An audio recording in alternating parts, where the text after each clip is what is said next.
Let's continue with our discussion of understanding the Splunk web interface. So now this is a basic search. As we all know, it is searching for its local audit logs. After this, there is a events that says it has selected these many events, and below that there is something called timeline. This timeline is nothing like Facebook timeline. This is a different timeline where it shows distribution of events over the selected 60-minute window. If we see selected 60-minute window, for the half of the duration there are no events. That means my Splunk instance was down. There was no events because my Splunk instance was down. After 30 minutes I brought it up. From then these many audit events in my log, and it has been distributed over a period of like every minute in the last 60 minutes. This scale is auto calculated based on the time period you choose. If you choose for 30 days, each bar represents 1 day. If you choose 60 minutes, each bar represents 1 minute. If you choose 15 minutes, probably lesser. It is auto calculated by Splunk to fit it in your browser screen so that the events are spread across from the beginning to end within this timeline. This timeline, if you click on one of the bar, everything changes. You can see there are total of 3786 events, but the selected are 385. That means at this minute there was high number of events. From the longer bar we can see that there were a lot of activity. This 385 events are only during this minute. If I click that, it will display only events related to that time. So if I want to come out, you need to click on deselect, and if you want to select some other time frame using the timeline, you can select and you can zoom to selection so that it will just zoom in and display only those events, and it will be spread across multiple more. So it says total timeline is 1 minute. So this 1 minute has been split across based on milliseconds. This is how it works. Let me zoom out.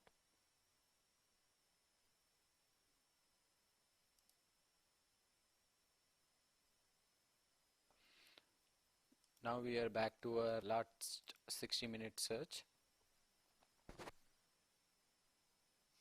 Now we understand how to use the timeline.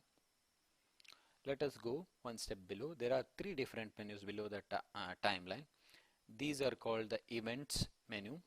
All these three conditions are part of this events menu, where you can use to modify this view or settings. Here there is a list option by default selected. If you choose raw, you can see there will be a change in this display. If you see raw, these are the actual logs that have been received from your remote data sources. This remote data sources are sending this information to Splunk, and it is parsing this information.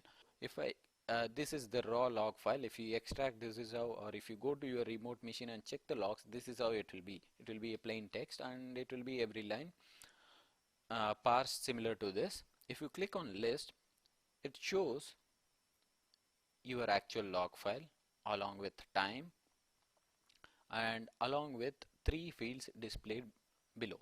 It says host, source, and source type. Host, source, and source type are by default known as selected fields for all data sources in Splunk, whichever you are integrating. Either it can be a scripted database or Windows machine, Exchange servers, Linux machine, syslog servers. These three fields are mandatory, and by default these three fields will be selected.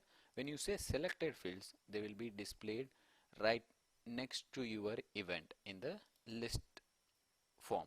If you click on table, it will be displaying the time and the selected fields as part of table. It will not display you complete events until you expand. So if you expand any event, you will be able to see the complete event and the fields which it contains. Let me minimize this. We have the selected fields. Let's say I need to add one of these fields into selected fields. So how can I add that? It's simple. Just click on actions. There is selected, yes or no. I'll click on yes. It will be auto updated, and you can see my action field starts populating as in the table.